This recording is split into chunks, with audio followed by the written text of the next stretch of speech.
A palavra de Deus diz assim, primeira carta aos Coríntios 5, de 9 a 13.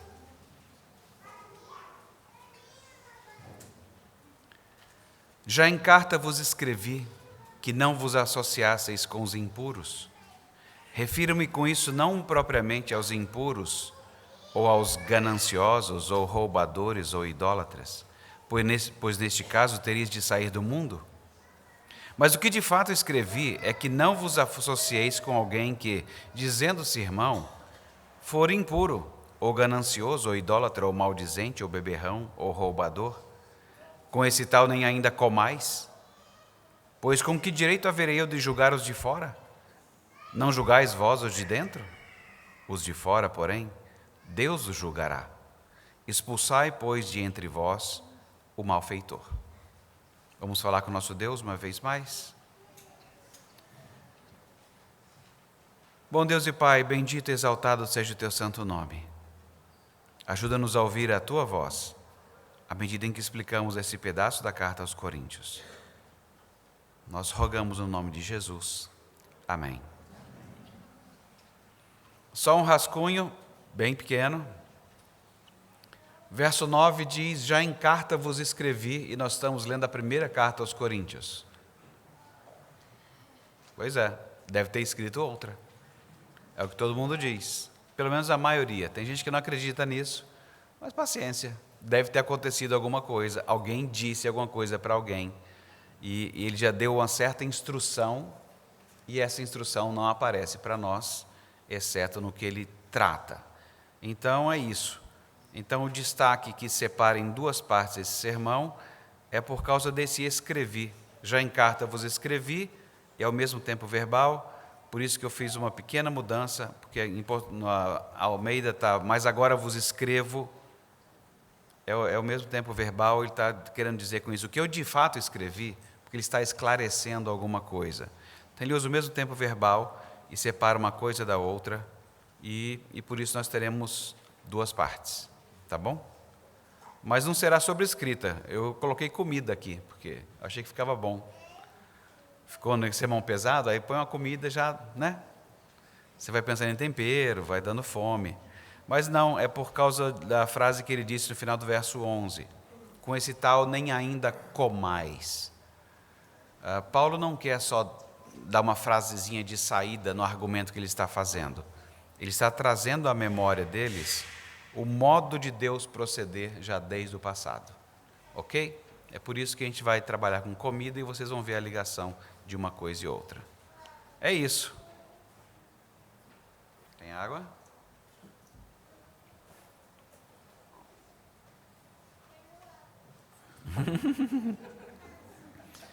Toma.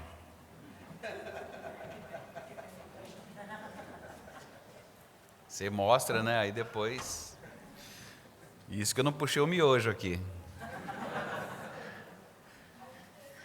Gente, problemas de comunicação, eles podem surgir de diversas fontes. Podem ser diferenças de idioma, quando se torna difícil de entender, mesmo quando você fala um pouco do outro. E a pessoa fica, hã? Hã?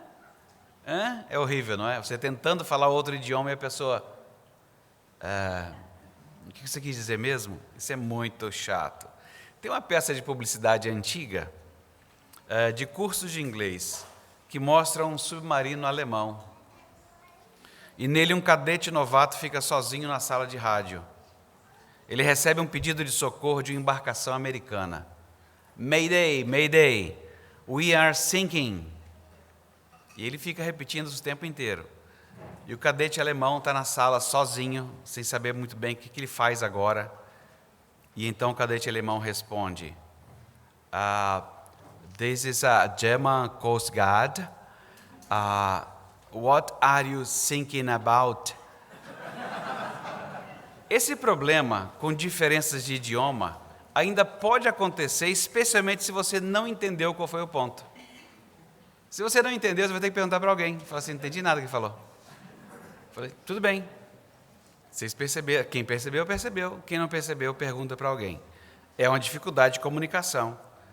Esse problema com problemas de comunicação ainda pode acontecer devido a diferenças culturais. Em alguns estados brasileiros, falar e explicar, mesmo que seja ridículo a sua explicação, deve ser alguma coisa concedida, com o risco de você ser considerado grosseiro. Tanto que vocês conhecem o meme. Você quer me calar? Problemas de comunicação ocorrem, ou podem ocorrer, porque as pessoas fazem geralmente suposições e têm expectativas sobre o que os outros estão pensando ou sentindo, sem verificar para confirmar. E aí a pessoa olha e fala assim: está gostando, né? Eu não falei nada. É a minha cara mesmo, ela não ajuda, mas é a que eu tenho. Mas eu não falei nada. Mas as pessoas estão sempre respondendo, às vezes, pelo que elas veem. E aí elas assumem algumas coisas, fazem suposições. Tem briga que começa só na suposição. Não é uma bênção? A gente é muito competente. Falha na comunicação pode acontecer até com o que você vê. Você viu dois caras discutindo feio. Não, são dois italianos conversando. É assim mesmo. Depois você descobre que em alguns lugares do Brasil é assim também. Parece que eles estão brigando, mas não é briga, é só uma conversa. E a comunicação via tecnologia, então, com essas muitas pequenas mensagens, elas são muito propensas a falhas de comunicação, especialmente porque falta a pessoa. E aí, ela pode te enquadrar e dizer: por que você escreveu daquele jeito? De que jeito? Ontem mesmo aconteceu uma cena em que eu escrevi para uma pessoa: pode descer que tem arroz e frango quentinho. Mas eu falei assim, caí na bobagem de abrir a mensagem escrevendo olá. Quem escreve olá? Aí a pessoa olhou e falou assim: é bastante formal, não é? Eu falei: para mim é normal, sim. Então, falhas de comunicação, elas são imensas. Pode ser falta de clareza até em instruções. Termina o relatório e depois apaga tudo. A pessoa sai. Uai, para que eu vou fazer o relatório se eu vou apagar depois? Ou era para apagar a luz e não todos os dados do HD. Mas, às vezes, você não entende e faz do jeito que foi dito. Ou quando a esposa orienta: não deixa eles molharem a calça, está frio. E aí descobre depois que o pai deixou eles entrarem no riacho no inverno, em Campos do Jordão, mas eles tiraram as calças antes. Cumpriu a ordem. Uma falha de comunicação simples. Ou às vezes é uma petulância, cinismo mesmo ao dizer: a gente é pecador. Como é que a gente vai se afastar da impureza? Isso já é em roda de samba, né? Eu me senti o próprio. Ou então a versão debochada aqui: gente, errar é humano, né? Por favor, errar é humano. Hoje nós veremos um pouco dessa questão de problemas de comunicação. Veremos como é que Paulo esclarece uma falha de comunicação acerca do que fazer com a impureza dentro da comunidade cristã. É isso que Paulo está fazendo neste trecho, esclarecendo uma falha de comunicação sobre a impureza dentro da comunidade cristã. E aí, com isso, ele aponta o caminho com quem você deve comer. Por isso que o título do sermão é: com quem você pode comer? Espero que vocês tenham vindo com fome e planejando fazer isso. Uma das formas que Deus utilizou para instruir seu povo quanto à pureza foi a alimentação. Por isso, não estranha que sentar-se à mesa com alguém possui implicações muito maiores do que só comer. As pessoas tanto é que dizem assim: vai, fala, não tem almoço de graça, me chamou para almoçar por quê? O que é que você quer? Bom, se for essa frase, deve ser família. Quando é amigo é assim: vai, fala, não tem almoço de graça. Você está com alguma ideia? O que aconteceu? Não é amigo, você já vai mais ameno, né? Ou então a pessoa pode achar que essa foi a melhor refeição que a família já teve, porque havia comunhão. A mesa mostra isso. A mesa, inclusive, é alguma coisa que você quer participar ou não quer participar. Rapaz, eu almocei com X e a comida desceu quadrada. A mesa é mais do que só comer. Por isso que a gente dividiu então em duas partes, do com quem você pode comer. E para resolver o mal entendido você pode comer com qualquer um. A gente vai por esse caminho aqui. O tempo da dieta seletiva de Levítico 11 passou. As pessoas comem porco e comem pintado. Se tiver algum crente aqui que não come porco ou pintado, não tem problema. Esse é um assunto seu e de Deus. Não tem problema. Se você considera isso razoável, é uma questão sua com Deus. Mas não é o que a Escritura ensina mais. Essa fase passou. De fato, Deus havia restringido a dieta do seu povo. Alguns animais faziam parte da alimentação e outros não. E a razão? A primeira razão era, anota aí, Deus disse. Está fácil, né? Por que Deus disse para não comer deste? Porque Ele disse. Não é porque o animal é... Não, porque Deus disse. Ah, porque porco faz mal? Não, porque Deus disse. E a segunda é para que as pessoas soubessem fazer diferença entre o impuro e o puro.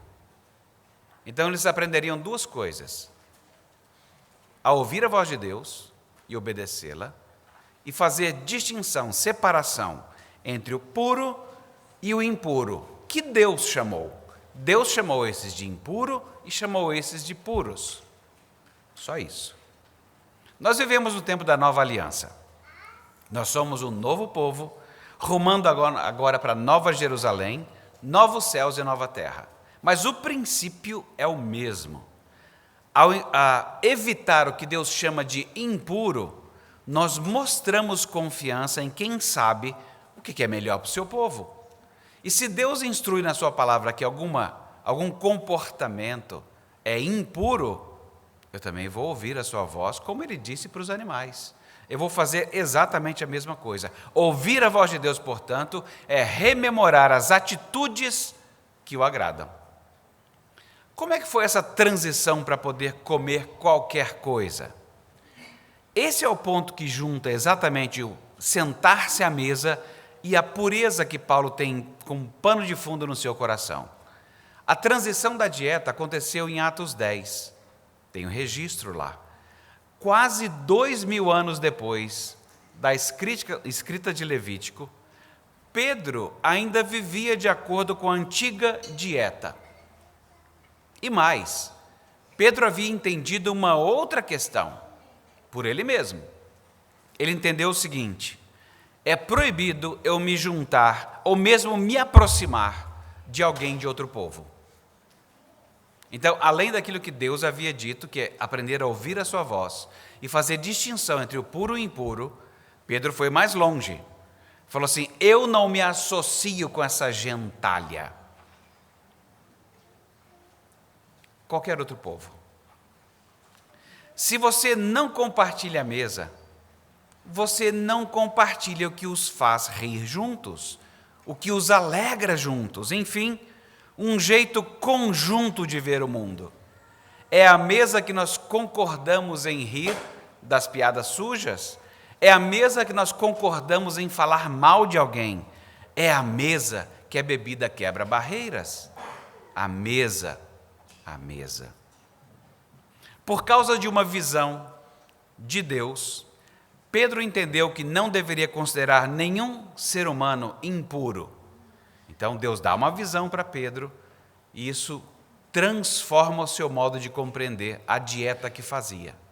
Então agora ele entende que não deveria considerar nenhum ser humano comum ou impuro, mesmo que fosse de outro povo. Porque Deus não faz acepção de pessoas. Então, hoje, tanto faz qual a comida e tanto faz qual a companhia. Se você vai ao almoço da empresa, do departamento, você não está impedido por não poder se associar com gente impura. Mesas irreverentes estão em todo canto. Paulo afirma que não é da sua conta, crente, julgar os de fora da comunidade de Cristo. Sabe como é? Condenar formalmente alguém, tomar medidas disciplinares porque o mundo vive em imoralidades. Isso não é nossa responsabilidade.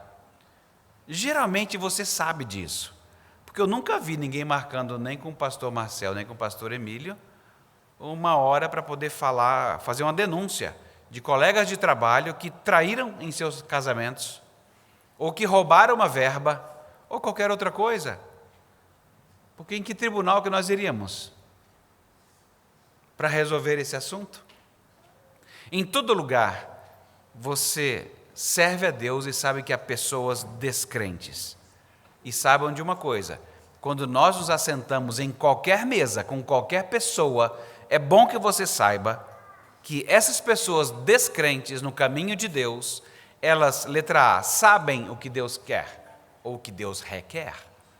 Elas sabem, elas fazem o oposto do que Deus quer. E elas aprovam o que outros fazem em oposição a Ele. Ah, não, mas são descrentes. Fala assim, é desse que eu estou falando mesmo. Alguém que não sabe nada de Jesus Cristo, nunca quis saber, não quer abrir a Bíblia, não quer seguir o caminho de Deus.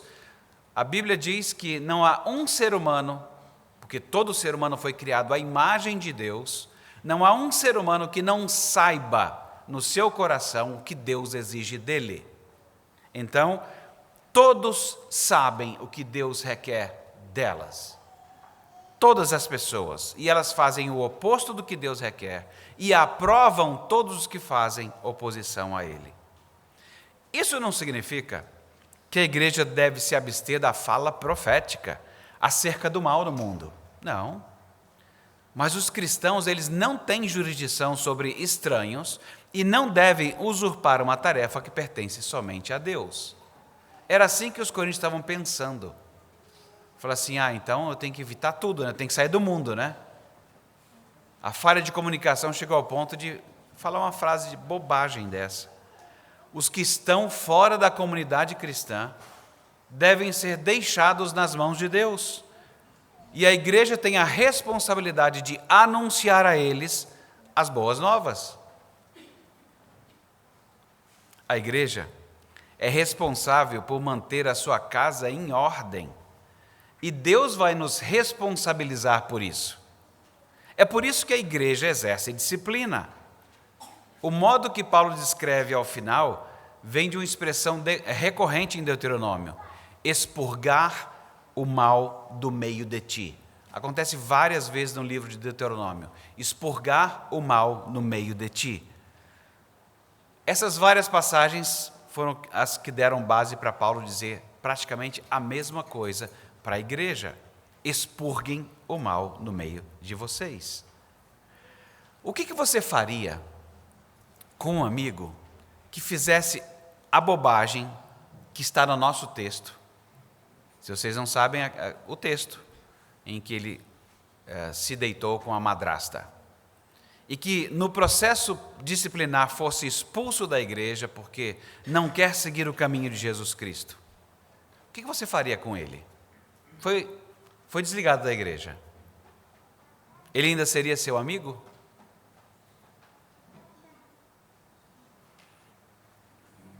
Uai, pastor, o que tem a ver uma coisa com a outra? De fato, não tem nada a ver uma coisa com a outra. Ele pode continuar a ser seu amigo. Mas eu quero saber como é que o seu coração também vai reagir se você é um discípulo de Jesus Cristo.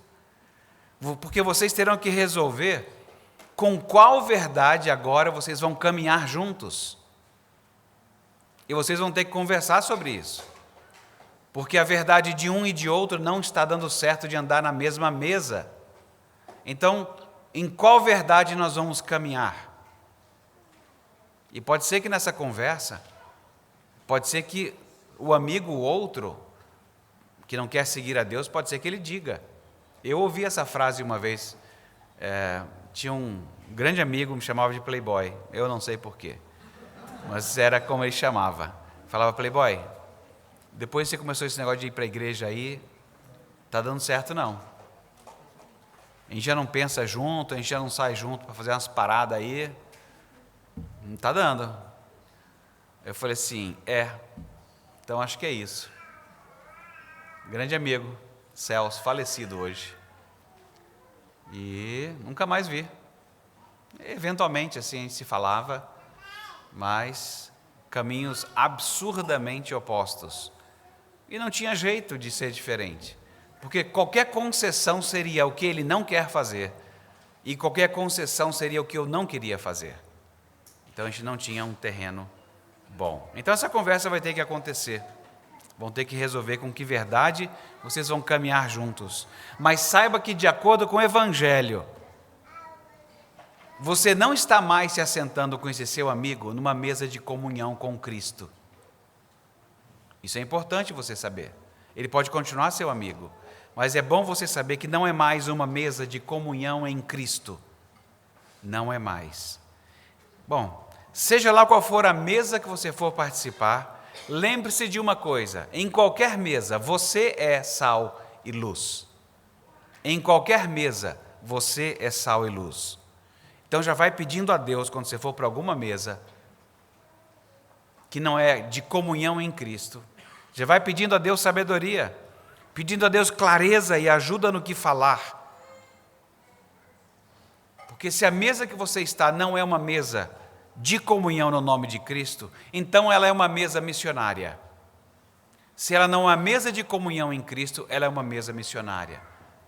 Então talvez a sua conversa mude um pouco com o seu amigo e você anuncie mais o Evangelho para ele do que você fazia antes. Quando você não está em uma mesa cuja comunhão está em Cristo, você está diante do famoso campus do Senhor, onde Deus pode chamar gente. Isso nos leva ao ponto 2, que é o mal-entendido 2. Eu disse: você pode comer, portanto, com qualquer um. Ponto 2, você não pode comer com qualquer um. Você me ajuda, pastor. Eu falei assim: eu me empolguei com isso por causa de um provérbio, não é? Tem um provérbio exatamente assim. Tem hora que você sabe, tem hora que você tem a resposta, mas não deve dar. Tem hora que você deve dar a resposta. Enfim, aí você fala: mas Senhor, que horas que eu respondo e que eu não respondo? Se eu for ofendido. Como é que eu vou saber, Senhor? A gente quer sempre um sinal dos céus, não é? E nunca tem uma mão baixando, uma escrita na parede. De vez em quando Deus fez isso, mas não vai acontecer. Então, ponto 2, você não pode comer com qualquer um. Porque comer juntos, na cultura antiga era mais do que amizade. Mas eu diria que mesmo na nossa cultura, mesmo na ocidental, que é uma culturinha bem esgarçadinha, eu diria que comer junto ela não é uma coisa simples. Tanto é que tem lugares que é para... Esses lugares que servem comida por peso, self-service, é interessante porque eles colocam geralmente mesa para 4. Eu não sei por que eles fazem isso. Porque vai aquele ser e senta, pá. Tinha mesinha para 2, mas ele senta na de 4. O que já bagunçou o coreto. As de 2 ocupadas, ele sentou na de 4. Bom, não tinha outra, sentou ali. É muito pouco provável que você vá se sentar ali. Você vai tentar achar outra de 4. E a razão é muito simples. Você não quer sentar junto com ninguém que não seja que você goste, que divida alguma opinião com você, que não vá comer de boca aberta. Se for seu amigo que come de boca aberta, você está acostumado, mas um outro amigo que você não conhece, aí você não aceita. Pois é, comer juntos é mais do que amizade, cria esse vínculo social. Então, quando os cristãos comiam juntos, isso reforçava e confirmava a solidariedade estabelecida por sua confissão de fé em Jesus Cristo. Recusar-se a comer, portanto, com outro cristão culpado, quebraria os laços sociais com ele. Eles poderiam ainda excluir os culpados, como nesse caso, quando o pecado era claro e notório, da ceia do Senhor, e podendo até, como chegou, excluir da comunidade. Parece, e nós não temos essa outra carta, que alguma coisa já andou. Para Paulo dizer isto, tem esses passos anteriores, em que você pode disciplinar verbalmente. Reverendo Maciel, não faça isso. Por favor. Estamos falando com você em nome de Jesus, não faça isso. Pronto, disciplina verbal. Continuou? Estamos aqui, eu e Emílio, dizendo para você, Reverendo Marcel, não faça isso. E aí ele fala assim, agora que chamou o Emílio, beleza, agora vou parar. Ou ele pode endurecer. Aí a gente chama o conselho e fala assim, aí o conselho fala, Reverendo Marcel, não faça isso. E se você fizer meia vez, nós vamos suspendê-lo da comunhão da ceia do Senhor. Aí ele pensa, fala assim, vou endurecer. Aí a gente fala assim, Reverendo Marcel, muito obrigado pelo seu trabalho até aqui. O senhor está oficialmente desligado da igreja. Obrigado. Deus o abençoe. Vamos entregar você para Satanás. Porque nós não demos conta, nós andamos com você, conversamos, etc, etc, e não adiantou. Gente, isso é muito duro. Excluir pessoas, estar fora da comunhão da ceia do Senhor, é muito duro.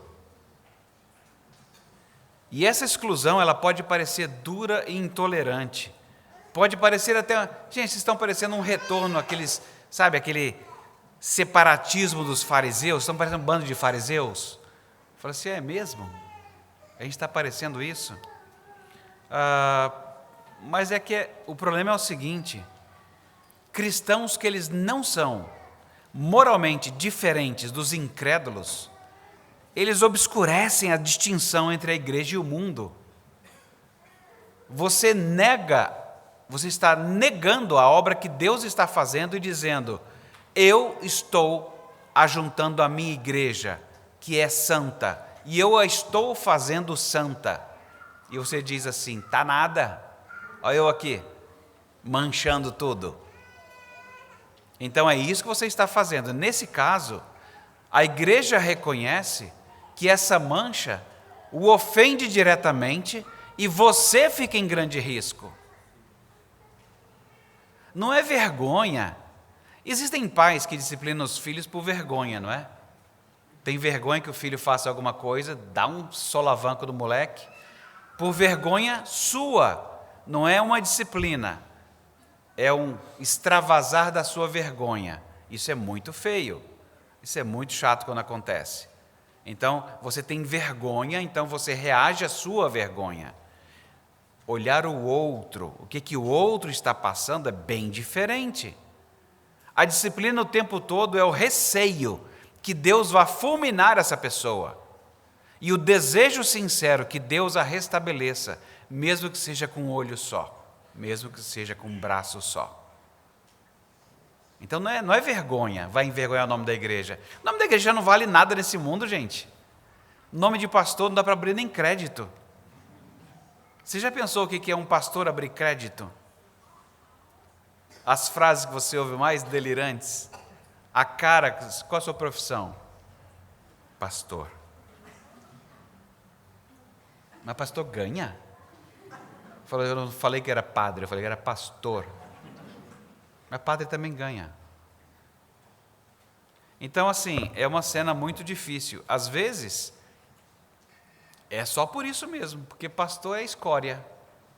A gente já tem muitos colegas que ajudam, publicamente a coisa ficar difícil, então, e a vida de crente, a sua vida de crente também não é simples. Lembra quando nós tratamos na carta de Pedro a questão de ser estrangeiro nessa terra, o sotaque, esse centro de tradição do reino dos céus que a gente mantém aqui, sabe, manter o sotaque, manter a música, manter a comida, a ceia do Senhor, a gente mantém isso para ter a mesma esperança reluzente. Mas lá fora, a gente não vale nada. A igreja não vale nada. Há crianças que crescem em lares com sérios problemas de comunicação desse tipo, em que tudo é confuso.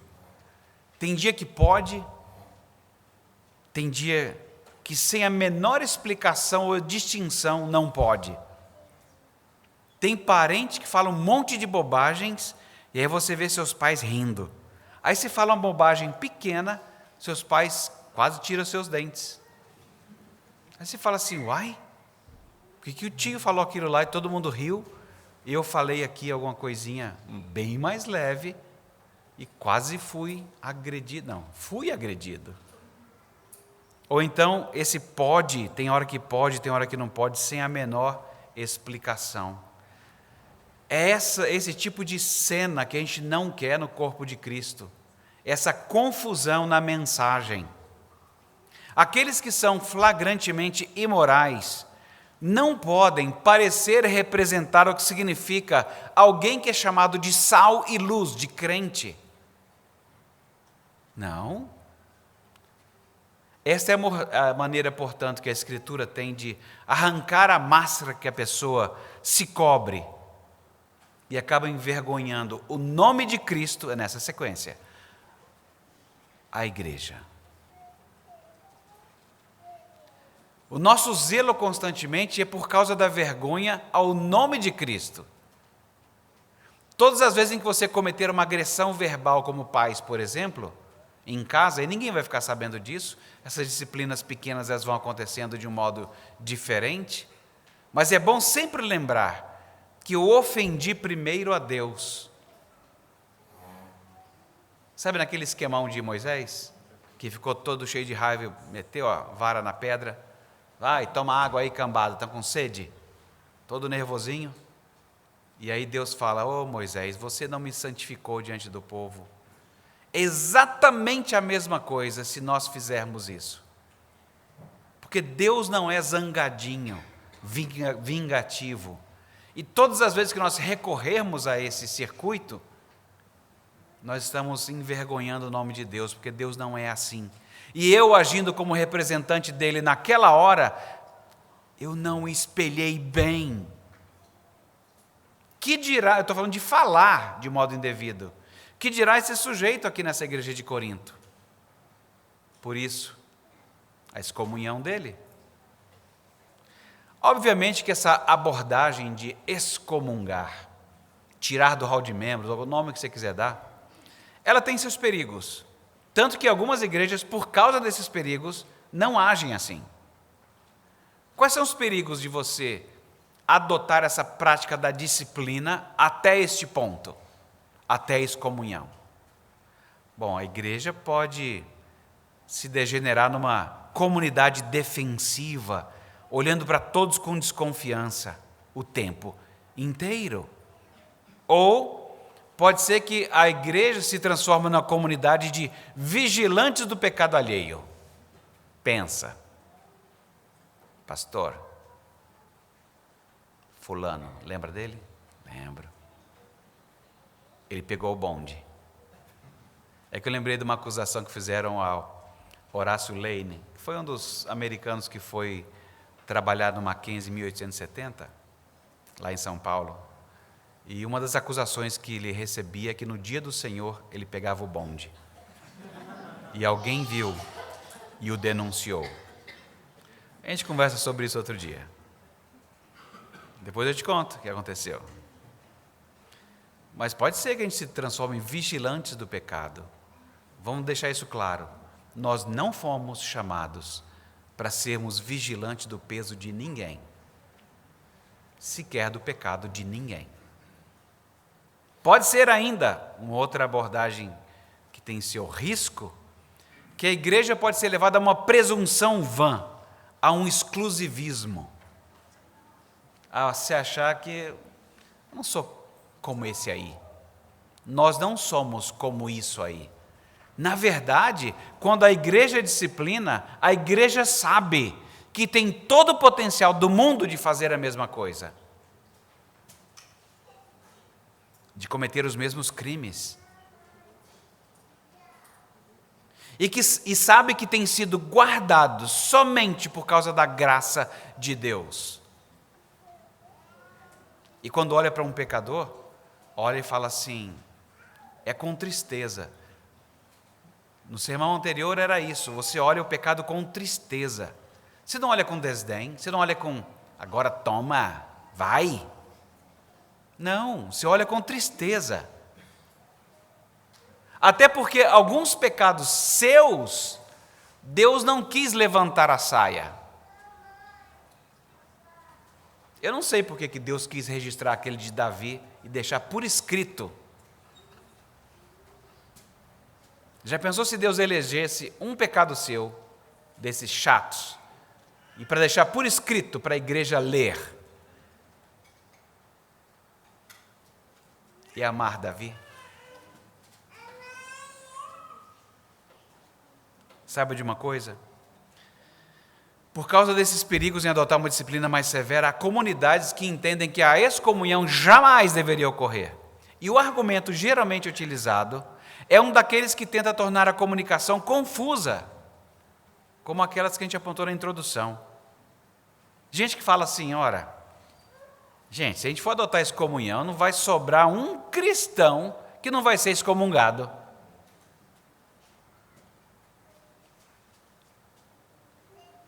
Comunidades que pensam assim costumam complementar que a excomunhão ela pode ter sido uma medida pedagógica útil numa época em que toda a igreja estava num sistema mais legalista, né? Mas agora é o amor, né? Agora é a espiritualidade. Aí se fala assim, como é que alguém consegue desconectar uma coisa da outra? Amor de justiça. Como é que você consegue desligar essas coisas em Deus? Por que você não acusa logo Deus de ter feito uma atrocidade, de matar o seu filho? Agradou a ele moê-lo. Por que você logo já não foge de Deus e vai para qualquer outra coisa? Por que foi necessário que ele fosse morto numa cruz em nosso favor? Por que a gente não vai logo às últimas consequências e nega o que precisa ser negado? Que é, Deus não vale a pena. O jeito que ele faz não me interessa. Ai, honestidade, fala sério. E não segue esse caminho, fala, nesse caminho eu não quero. Ou então, você perceba que o contexto em que Paulo está lidando, você tem um pecado flagrante que é público, traz desonra ao nome de Cristo e para a comunidade. E há um limite além do qual a paciência, a tolerância e a caridade para com o pecado alheio deixam de ser uma virtude. É honesto, é caridoso você andar a segunda milha. Mas tem gente mal bastante para testar você na quarta milha, na quinta milha. E você vai fazer o quê? A palavra de Deus nos instrui. Em que situação, portanto, não deveria me assentar com outra pessoa para comer? Quando for um encontro cuja comunhão for marcada pelo Evangelho. Se é uma comunhão marcada pelo Evangelho, essa mesa deveria reunir pessoas que confessam o bom nome e querem seguir o bom nome. Afinal, você acha que a Bíblia recomenda os seguintes rótulos? Cristão sexualmente imoral. Parece um contrassenso, não parece? Eu não vou nem entrar no rótulo contemporâneo para não causar processo, entendeu? Mas, cristão ganancioso, conhecem? Fala assim, rapaz, eu conheço um cristão ganancioso muito interessante, muito bom. Você não fala isso. Se ele é ganancioso, ele já causa asco de algum modo. Rapaz, eu tenho um amigo, um cristão idólatra, é uma bênção. Você não fala isso. Ou também não fala, rapaz, na minha família tem um cristão zeloso, maldizente. Cristão maldizente, cristão beberrão. Dizem que os presbiterianos é que são esses, né? Mas não é verdade. Pelo menos no geral que a gente conhece. Cristão beberrão, cristão ladrão, essa é boa também, não é? Eu conheço um cristão ladrão, mas assim, ladrão honesto. É um ladrão que, você não tem como falar um negócio desse, não cabe. É claro que esses rótulos não cabem. Esses comportamentos eram o nosso antigo modo de viver, uma vida natural, sem conservantes. Obrigado pelo fermento aí. Levedura natural. Mas depois da levedura sobrenatural, proveniente de Deus, nós somos nova massa. O que deveria crescer agora é o fruto do Espírito. Porque os cristãos, eles são essa comunidade engajada em perseguir a pureza. E para isso, ele investe um bom montante em fazer morrer a sua levedura natural. Lançai fora o velho fermento, não foi isso no seu texto? A igreja é uma comunidade que se assenta juntos, como um povo do Senhor, seja em culto público como agora, seja em festas que a gente faz aqui, seja em saídas conjuntas que as famílias fazem, ou os jovens fazem, etc. Qualquer outra saída e compartilhar da mesa é testemunhar do Evangelho, é saída missionária. A vida ao redor da mesa, porque ela deveria sempre lembrar daquela outra mesa, a mesa da comunhão com Cristo, é uma vida que promove pureza. Então a conversa nessa mesa ela é diferente. E agora eu vou colocar só positivamente como podem ser as conversas nessa mesa, e não negativamente só a lista que Paulo colocou na segunda metade. Então, o que eu disser aqui é um contraponto à lista que Paulo colocou lá. Como é que essas conversas à mesa podem andar? A conversa nessa mesa seria sobre planos de casamento. E não se tal igreja tem menina bonito bastante para namorar. Coisas boas que tem aprendido que o munirão a ser um homem e uma mulher mais equipados para casar. A conversa à mesa inclui isto. A conversa à mesa envolve perceber como é que Deus sustenta seus filhos mesmo em condições difíceis, e não sobre o alvo de ficar rico, que conduz a tentações, ciladas e desejos distorcidos. A conversa ao redor da mesa reflete acerca do que parece com o Evangelho, mas não é. Sabe, discussões de coisas que tentam se interpor e ser Evangelho para nós, que querem te enganar, mas são ídolos disfarçados. A conversa inclui isto.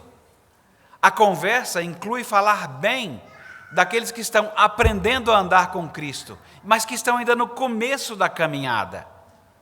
Deram muitas mancadas, mas incentivá-los e ajudá-los a se livrarem do antigo modo de serem maldizentes, para que eles aprendam que eles não precisam falar de ninguém, para que a sua identidade seja marcada.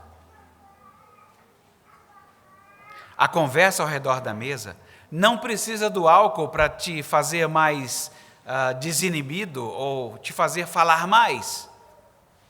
Falar de Deus e que o que Ele fez e o que Ele tem feito na sua vida, na vida dos seus irmãos, é tão impressionante que fez até um pescador como Pedro ser eloquente. Você precisa ser embriagado com o Espírito Santo, e aí você vai ser eloquente. A conversa ao redor da mesa é sobre ideias de como trabalhar mais, de como conseguir um emprego melhor, para poder ajudar mais gente. Porque até onde consta, muitos lugares têm passado mais dificuldade, lugares do Evangelho que dependem de ofertas, etc. Antigamente nos Estados Unidos, eles tinham um costume, era um costume muito bonito até. Havia famílias e eles têm um plano geralmente muito bem marcadinho, né? De nasceu, começa a fazer poupança. Nasceu, começa a fazer poupança por causa da faculdade, que é cara. Por quê? Nós cobramos caro da faculdade e assim, nós temos muitas bolsas para quem não consegue pagar. Então é sempre com vistas a.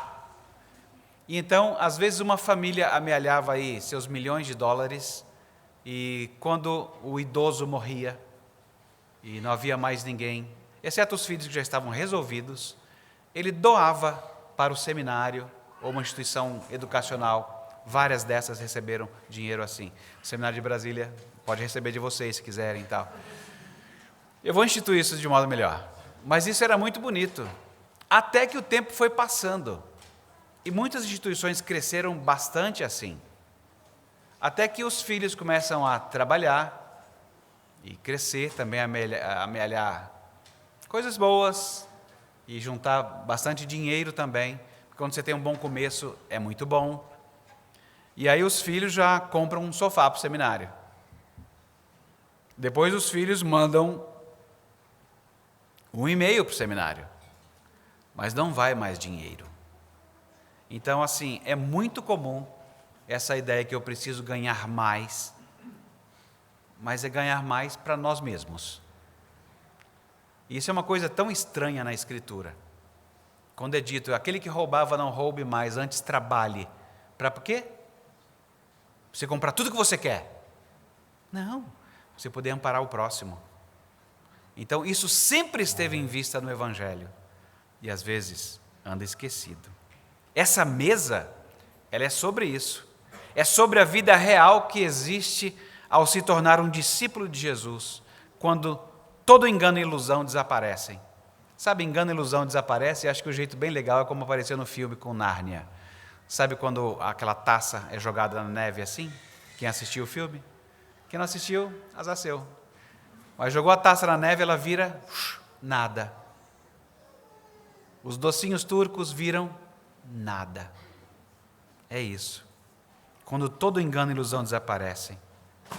Essa é a vida real, quando você é um discípulo de Jesus. Nessa mesa, não participam sexualmente imorais, gananciosos, idólatras, maldizentes, beberrões e ladrões. Esses pertencem a outro mundo, e Deus é quem vai cuidar do julgamento deles. Igreja Semear que está aqui, amigos que estão aqui conosco, vocês estão entendendo essa mensagem? Ela está clara?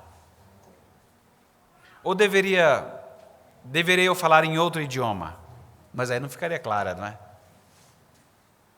Faltou alguma clareza na instrução de Deus por intermédio de Paulo escrevendo aos Coríntios, mas falando a nós nessa manhã? Às vezes nós cristãos ficamos espantados com instruções bíblicas como essa que Deus dá por intermédio de Paulo. Mas eu espero que tenha ficado claro. Porque, gente, o trabalho da liderança da Igreja Semear não é vigiar para saber quem está pecando. Todos nós somos pecadores, mas a igreja é a comunidade dos santos, daqueles a quem Deus chamou e perdoou todos os pecados. A igreja é a comunidade daqueles que desejam a santificação e, portanto, estão lutando contra o pecado. Então, a nossa luta não é com o nosso irmão. Às vezes a gente transfere. O nosso pecado é tão difícil de lidar que é mais fácil criar caso com alguém. Pensa só se esse não é o caso. Eu não quero enfrentar o meu pecado, eu crio caso com alguém. Cuidado. A santidade sua e minha, ela foi adquirida pelo precioso sangue do Cordeiro Pascal Jesus Cristo. Quem não se alimenta deste Cordeiro não tem parte na família de Deus. E se vocês não sabem o quanto que eu gostaria de não dizer essa frase, ela é exclusiva. Quem não comer do Cordeiro de Deus, Jesus Cristo, não é família de Deus. Eu não gosto de falar essa frase, mesmo que eu ache ela teologicamente adequada, mesmo sendo pastor. Eu tenho família.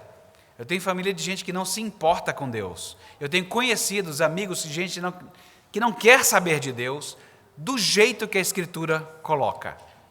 Porque saber de Deus do seu jeito, tem um monte de gente. Mas quem é você que não dá conta de saber nem o que você está pensando direito?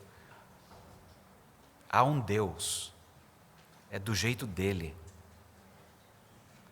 Essa frase é exclusiva. Ela não inclui muita gente que conheço e que eu gostaria que estivesse presente. Mas não é a minha mesa. A minha mesa, minhas regras. Ou minha casa, minha vida. Não sei. É minha mesa, minhas regras. É isso aí. Minha mesa, mas não é a minha mesa. É a mesa de Deus. É por isso que há necessidade deste tipo de disciplina e reflexão do que significa assentar-se junto. Eu acredito que Abraão passou por semelhante crise quando soube que Deus destruiria Sodoma e Gomorra. Eu acho que ele teve uma crisezinha ali bem boa. Quando você tem familiares e conhecidos num lugar, você fica com o coração apertado. Mas a razão do exercício da disciplina, mesmo que dura em nome de Deus, ela vai usar essa frase de Abraão: não fará justiça o juiz de toda a terra? É nessa certeza que a gente vai, mesmo sabendo que a frase é exclusiva, mas que a mesa é de Deus. Ele não é justo? Ele não vai fazer a justiça? Então a gente descansa. Porque Ele realizou a justiça ao punir o seu pecado em Jesus Cristo, lá naquela cruz.